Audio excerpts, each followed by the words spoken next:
আপোনালোকে সকলোৱে দেখিছে যে নেপালত আজি জেনেৰেশ্যন যেন একদম শেহতীয়া ল'ৰা ছোৱালীবিলাকে কেনেকে বিদ্ৰোহ কৰিছে।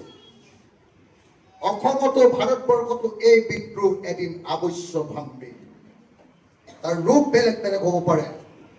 বাংলাদেশত যি কৈছে, শ্ৰীলংকাত যি কৈছে, নেপালত যি কৈছে, ইয়াৰ পুনৰাবৃত্তি ভাৰতবৰ্ষ আৰু অসমত হ'বই হ'ব। জাষ্ট এইটো মেটাৰ অফ টাইম, কোন সময়ত হ'ব তাৰ কাৰণে অপেক্ষা কৰি ৰৈ থাকক। যদি এই চৰকাৰবিলাক চলি থাকে, কোনো মানুহ ভিতৰি সন্তুষ্ট নহয়। কোনো মানুহ আনকি 24 ঘণ্টা বিজেপিৰ লগত ঘূৰি ইয়াতে ফুট লোৱা আৰু গেৰুৱা বসন পিন্ধা মানুহটো সন্তুষ্ট নহয়।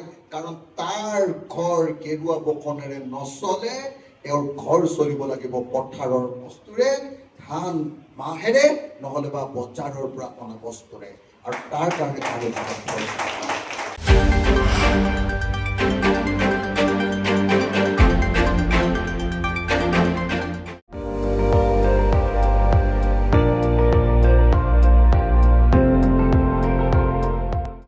আপুনি চাই আছে ND24, সৰ্বশ্ৰেষ্ঠ নহয় সৰ্বোত্তমৰ দৌৰত।